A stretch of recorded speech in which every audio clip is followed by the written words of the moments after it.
ბევრი მიიჩნევს, რომ რუსეთ-უკრაინის ომი ჩიხშია შესული და გადამწყვეტ უპირატესობას, სტრატეგიულ უპირატესობასაც და ტაქტიკურ უპირატესობას ვერც ერთი მხარე ვერ აღწევს და ამან თითქოს უნდა ბევრის აზრით უნდა განაპირობოს, რომ მხარეები დასხდნენ მოლაპარაკებათა მაგიდასთან, აგი ტრამპსაც ეს უნდა და იმ მდგომარეობით, რა მდგომარეობაც ახლა არის ფრონტის ხაზზე, მოილაპარაკონ პირველ ყოვლისა ცეცხლის შეწყვეტაზე და ვინც ის იქნებ კონფლიქტის დასრულებაზეც კი.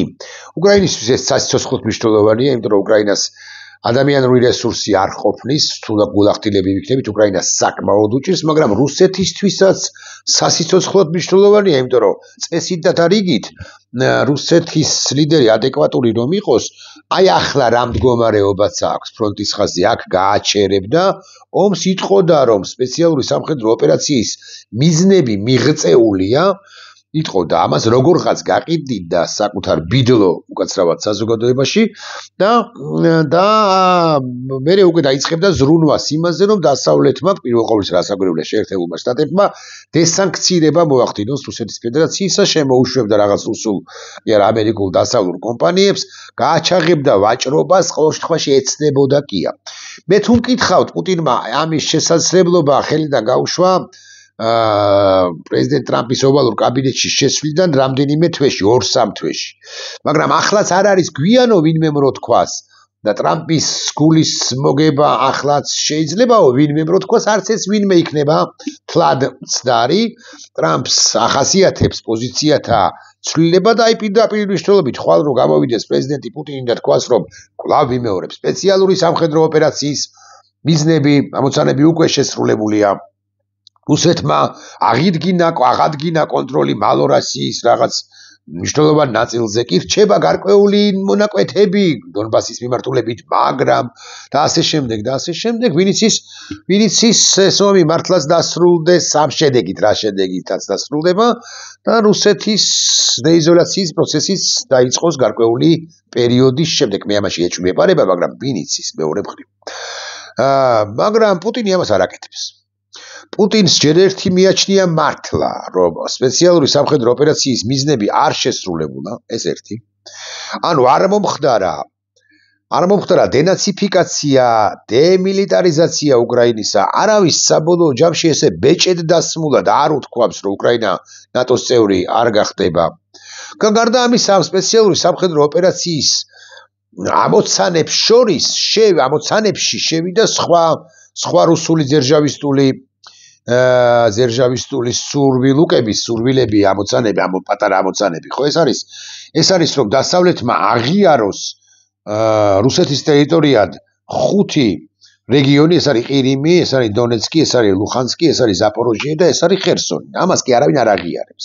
დე ფაქტო მდგომარეობა, სადაც არის ის გამაგრებული, პუტინს აწყობს ერთის მხრივ, მაგრამ მუცელამოუყორავი კაცია. მუცელამოუყორავი ქვეყანაა რუსეთი და ცდილობს, რომ მეტი და მეტი დაიპყროს, ხო? მეტ და მეტ ტერიტორია სივრცეზე გამაგრდეს. თან არ დაგვავიწყდეს, რომ საბოლოო ჯამში რუსეთის შლეგ ლიდერს მარტო 5 რეგიონი არ აკმაყოფილებს. 5 რეგიონი და გვერდზე ნატოში შესული ან ევროკავშირში შესული უკრაინა და ესეთი ანტირუსული კოალიცია, რომლის ხერძიც არის უკრაინა და მთელი მსოფლიო მის წინააღმდეგ არის მომართული. ხო, ეს არ აწყობს. მაშინ თუ ეგრეა, თუ მთელი მსოფლიო მის წინააღმდეგ უნდა იყოს განწყობილი, მაშინ მთელი უკრაინა უნდა. ოღონდ ვერ გაუგია ამ ერთის მხრივ შლექსა და მეორეს მხრივ ცოტა სულელს. მე თუ მკითხავ პუტინს, რომ ამ მიზანს ვერ აზდიდებით, ვერ მიახსენებს, სურო უკანასკნელი ბებიაქალი ქალბატონი ასაკიანი გამოვარდეს ავტომატით კიევის ცენტრში, ვუტრინებს ხადია, მაგრამ ის ეყოფა მთელ რუსეთს. ცხადია, ვუტრინებს, მაგრამ მაინც მოკლედ დასავლეთი არ მიატოვებს, დასავლეთი არ დათმობს დანარჩენ ნაწილს უკრაინისა, ეს რაც დათმო იძულებული იყო, მოდი ასე ვიტყვი, უკრაინას მაქსიმალურად შეაიარაღებს ევროპა პირველ ყოვლისა და ევროამერიკასაც დაავალდებულებენ, რომ შეაიარაღოს, ამნიშნულობა აქვს რომელი მეთოდით, ასევე გადაცემენ აყინულ აქტივებს, მოკლედ ფული უკრაინას ექნება. ეხლაც ექნება და საომავლოდაც ექნება, გასიგრძე განებული აქვს რა. აქვს რა დასავლეთს პირველ ყოვლისა ის ეგზისტენციური საფრთხეები, რომლებსაც მთელი სამყაროსათვის ქმნის რუსეთი, საკმარისია, ასე ვიტყვი, რომ ჩინეთს მოუქონონ გული, ჩინეთი არ იყოს დაინტერესებული ამ კონფლიქტის გაგრძელებით, რუსეთის დახმარებით ირიბად, რომ კონფლიქტი რუსეთის ინტერვენცია დასრულდება მალევე. მაგრამ თუ რუსეთი ასე გააგრძელებს მეორე მხრივ, მას უფრო ელის მძიმე დღეები, მოდი ასე ჩამოვაყალიბებ წინადადებას, ვიდრე უკრაინას უჭირს, მაგრამ იცით თქვენ რომ სტრატეგიულ სიღრმეებში შეაღწია უკრაინამ და კიდევ უფრო მეტად შეაღწევს, იცით თქვენ რომ ესე იგი რუსეთის ნავთობგადამამუშავებელი ქარხნების 30% განადგურებული აქვს თუ მეტი არა უკრაინას სტრატეგიული ობიექტებისა, იარაღის საწყობებისა და ასე შემდეგ და აი შორს მსროლელი იარაღი რომ მიიღოს და უფლება რომ მიიღოს გამოყენების თაობაზე და თავისი წარმოებულიც აქვს, ხო? ამ შემთხვევაში ვინც ის ვლადივოსტოკში საფეთქდება ის რაც ფეთქდება ახლა ყურისძირში, კურსკში, მეთქი ან ბელგოროდში მეთქი, ასე ვიტყვი, აი უფრო ხშირად ფეთქდება, ანუ ბელგოროდში ვიდრე უკრაინის ტერიტორიაზე. უკრაინის ტერიტორიაზე მაინც ესეთი არასწორი სიტყვაა, მაგრამ პირდაპირ შეხებით, ხო, ხელჩართული ომები უფრო ასახმელეთო ომები, ვიდრე ფეთქები უკრაინის ტერიტორიაზე, გულისხმობ დონბასის მიმართულებით დონეცკის განსაკუთრებით, ავდეევკას ვიხსენებ ცხადია და ასე შემდეგ. თქვენ ისნებართი თუ პასუხებ ინგას რაღაც მნიშვნელოვანი მომწერა, ანუ ჩემმა მეუღლემ და განვაგრძოთ მერე მსჯელობა.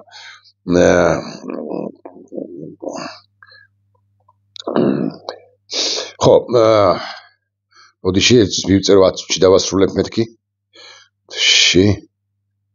კარი უნდა გავუყო და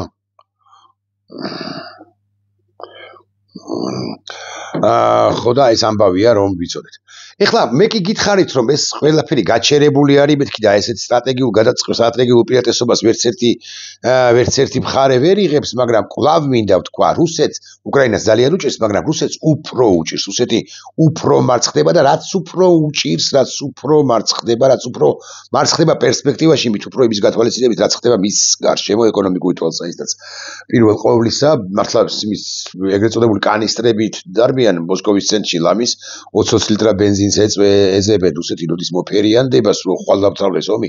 სიმართლე გითხრათ, არ ვიცით, რუსეთი აღარ არის უკვე ისეთი იმპერია, ძლევამოსილი როგორც იყო, კი მას აქვს რესურსები, აქვს ეკრება რესურსები მით უფრო დეიზოლაციის გათვალისწინებით, მაგრამ ვინიც ის მოხდება კი საერთოდ ეს დეიზოლაცია, ანუ სანქციებს მოუხსნიან, მე გულახდილად გეტყვით, თუ ეჭვი ეპარება განსაკუთრებით ევროპა იქნება ძალიან აქტიური ამ თვალსაზრისით და სანამ ყველაფერს არ გამოშიგნავენ, ესე ვიტყვი, არ წაღლეტენ კარგი კონოტაციით რუსეთს და არ დაასუსტებენ ისე რომ ის ყველა სივრციდან გავიდეს, ხო, არც არაფერი რუსეთს არ ეშველება მეთქი და იზოლაცია მისი არ მოხდება.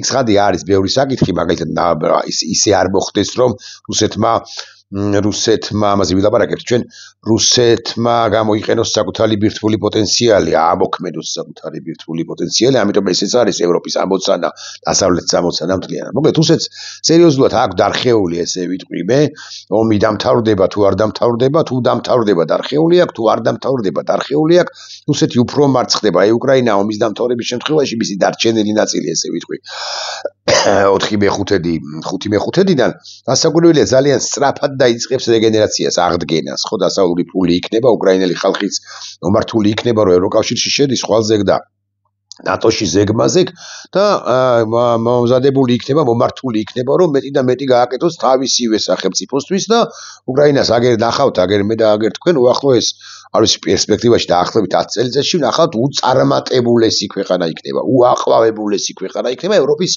აღმოსავლეთ ნაწილის კი არა, აღმოსავლეთ ფლანგის კი არა, საერთოდ ევროპის ცენტრი იქნება, მეთქი ამას ვამბობ.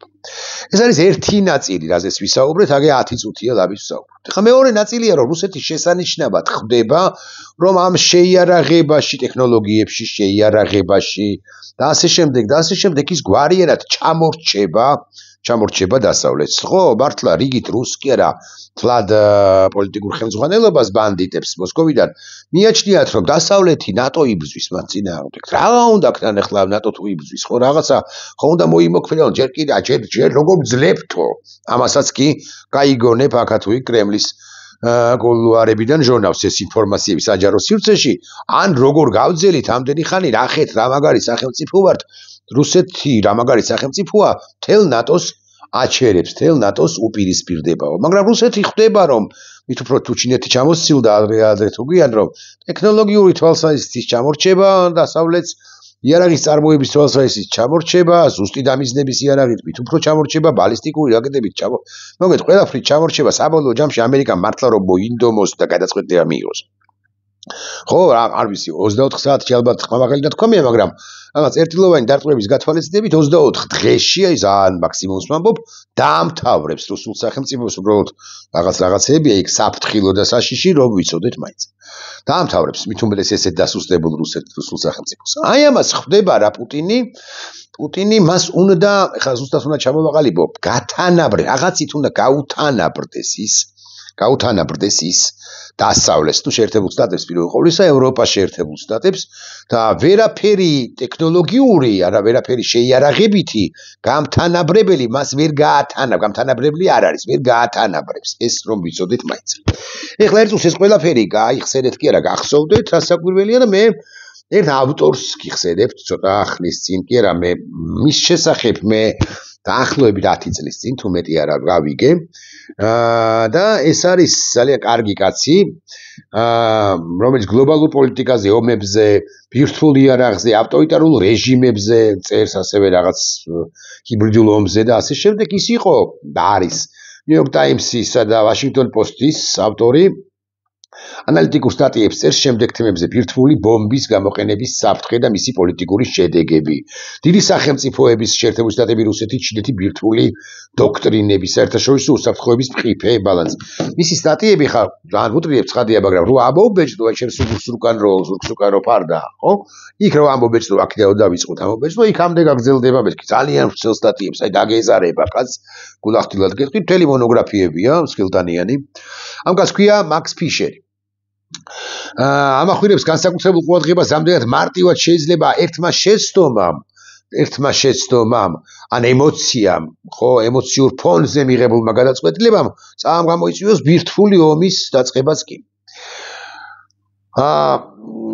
ბევრ თემაზე საუბრობს მაქს ფიშერი და მაქს ფიშერის მოკლე ესეთი კონცენტრირება რომ მოვახდინოთ, ხო, რაღაც რეზიუმირება რომ გავაკეთოთ მისი მოსაზრებებისა, რას წერს ის პუტინის თაობაზე. ფიშერი ხაზს უსვამს, რომ რუსეთმა და პუტინმა ძალიან დაბლა ჩამოსწია ბირთვული იარაღის გამოყენების ზღვარი. თუ 80-იან წლებში, აქაც არ ვიცი აქ წერია თუ არა, ამ მასალაში, რომელსაც თავი მოუყარე, ხო, რაღაცას ვაკოპირებდი და გადმოვქონდა ამ ტელეფონში. ხო, იქ ერთგან წერს მაქს ფიშერი შემდეგ რამეს, რომ თუ 80-იან წლებში ეს იყო ერთმანეთთან გათანაბრების საფუძველი, ერთმანეთის შეკავების, უფრო ზუსტი რომ იყო, ურთიერთ შეკავების საფუძველი, ანუ 4000 კობინი გაქვს, 4000 კობინი მაქვს, გამოიყენებ ერთს, გამოვიყენებ მე.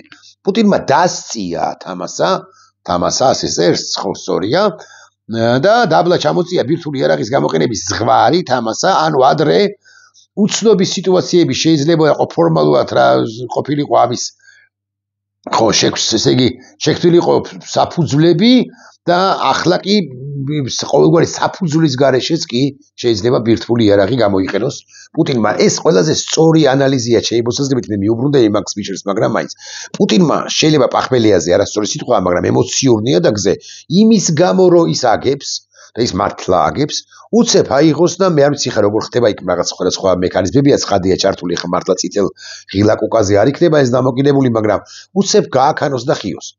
და კაცობრიობა ამით გაუთანაბრდეს, ეგრა მაგის პასუხია, დასავლეთს აჩვენოს, რომ მე შენნაირი ვარ, როგორც ყველაფერზე წამსვლელი ვარ და ახლა ვილაპარაკოთ ახალი რეალობების გათვალისწინებით. მაქს ფიშერი არცად რაც მახსოვს ყოველ შემთხვევაში ხო, ნახეთ რას ამბობს მაქს ფიშერი, რისკი არის არა მხოლოდ ლიდერის ნება, არამედ შეცდომა, ხო, მაგალითად. ან შესკალაციის დროს მაქსიმალურად მაღალი ემოციური ფონი, ხო? ფიშერს არ დაუწერია, ფიშერს არ აქვს დაწერილი, რომ პუტინი აუცილებლად წამოიწყებს სტრატეგიულ მასშტაბურ ბირთვულ შეტევას, მის მოსაზრებებში არის მისი მოსაზრებები ეხება იმას, რომ მან პუტინმა შეიძლება დაიწყოს ეს ყველაფერი და არც თუ შორეულ მომავალში. ოღონდ ამას ფუშერი წერს მეტწილად მე რაც ამას წაკითხული 2015 წელს, ეხა 25 მთავრდება, ხო? ალბათ შემდგომ წლებში, მაგრამ მე 25 წლის, მე 14 წლის სტატია მაქვს ნანახი, 15-16 წლების სტატიები. რამდენადაც მახსოვს რაც ამაკითხებდა ეხლა აქედან და არ დამდე მართლა იმ ხელა სტატიას, რაღაც თვენახევარი გითხულობდი მეთქი ასე გაგიხსნა. ხო, მოკლედ პუტინმა შეიძლება ამ ფონზე გათანაბრება მოინდომოს და დააჭიროს ამ ღილაკუკას, მოკლედ უზრუნველყოს ის, რომ დაიწყოს ჩამოვარდეს ბირთვული ბომბი სად. ახლა გამოცდას აპირებენ იცი თქვენ, ხო და გაგიჟებულები არიან, რომ ამერიკელებიც ცდიან ეგ რა მაგის პასუხია, მაღალი ალბათობით საკუთარ ბირთვულ პოტენციალს და რუსები ამის გამო თითქოს მათთვის შეიძლებოდეს და აი აპრიორი და სხვებისთვის არ შეიძლება, ასე ამბობს ყოველ შემთხვევაში მოსკოვი.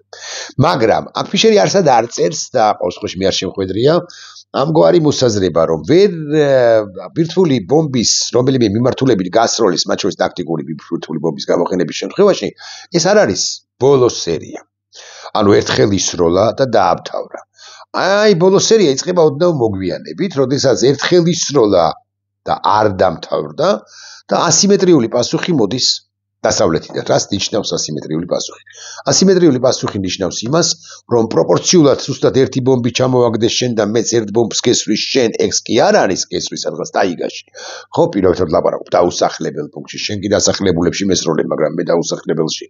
გესვრი არა, ამაზე არ არის ლაპარაკი, მე დაგიბომბავ სტრატეგიულ მნიშვნელოვან ობიექტებს და ქალაქებსაც კი წავალ მსხვერპლზეც კი.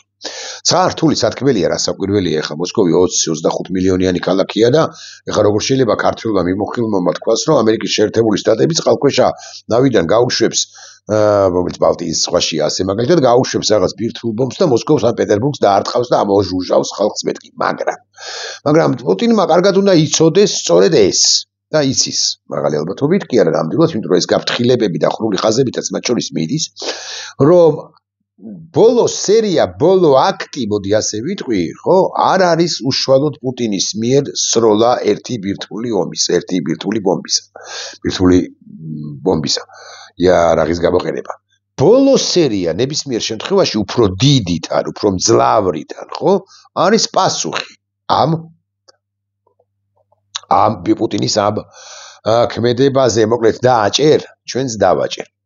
დავაჭერთ. ეხლა მნიშვნელოვანი არის ის, რომ გასაკვირველია, რასაც მე გიამბობთ, ან ფიშერი წერს, ან სხვები წერენ და უამრავი ავტორია ცხადი ამასთან დაკავშირებით. რითიც აღნიშნავს, ხო, ესენი არ ყველა არც ერთი არ ვართ მართლები. ყველაზე მართალი არის ამერიკის შეერთებული შტატების ის სამსახურები, რომლებიც ამ ყველაფერთან დაკავშირებით საქმის კურსში არიან წინასწარ და რომლებიც ქმედებენ, ან მოიმოქმედებენ, ამიტომ ვარ მე მშვიდად და ამიტომ მგონია რომ ყველაფერი შანტაჟია ყველაფერთან ერთად პუტინისა. რომლებიც გადაწყვეტილებას მოქმედების თაობაზე ცხადია ტრამპთან შეთანხმებით მიიღებენ before, ანუ მანამდე და პუტინს არ მიიყვანენ, ხარ ვიცი ემოციურ ნიადაგზე თუ მართლა მედვედევთან ერთად, ამდენი არ ვიცი, მაგრამ მე ვიცი რომ არ მიიყვანენ იმ დონემდე რაციონალურ რაღაცა გადაწყვეტილებამდე თუ მივდივარ რაციონალურ ჩარჩოებში თუ ოპერირებთ, რომ პუტინმა ამ ღილაკუკას და კიდე იქ უამრავი მექანიზმია ცხადია დააჭიროს დიდი. სანამ ეს მოხდება, მანამდე პუტინი აორთქლდება. ეს არის მარტივად რო ვილაპარაკოთ ასე. თუ გადაწყვეტილებას იღებს პუტინი და თუ მირბის რაღაც იმაში რაღაცა და თვითონ დააჭიროს და აფეთქოს რაღაცა, მაგდენი არ ვიცი, გაქცევის საშუალებას ალბათ ნაკლებად ეკნება. მოკლედ მარტივად რო ვილაპარაკოთ, სამიზნეა პუტინი ამ თვალსაზრისით საფრთხილო კაცი, საშიში კაცი არის რა, რომელსაც შეიძლება გადაწვას. და რა საკვირველია შეერთებული შტატები მზად არის საპასუხო რეაქციისთვისაც, აკი ამას ღაღადებს პრეზიდენტი ტრამპი, მე ნუ მეხუმრებითო. და მართლაც უეხუმრებით. არ ამგონია რომ ამ მოსახვევში შევიდეს საერთაშორისო ურთიერთობები კი არა, აი ჩვენი პლანეტის ცხოვრება, მაგრამ სიფრთხილეს თავი არ სკივა. მით უფრო რომ მან პუტინმა თამასა დასწია და აი ეს ღა შერჩენია, ეს ღა დარჩენია, რომ სრულიად დროთა განმავლობაში ცხადია, სრულიად არ განადგურდეს უკრაინის ფრონტზე. ამათ რა ეშველებათ ამ ჩვენ უპატრონოებს, ეგ არის საინტერესო. თორე უკრაინა რო გადარჩა უკვე, ეს კი ვიცით ჩვენ. ნახვამდის.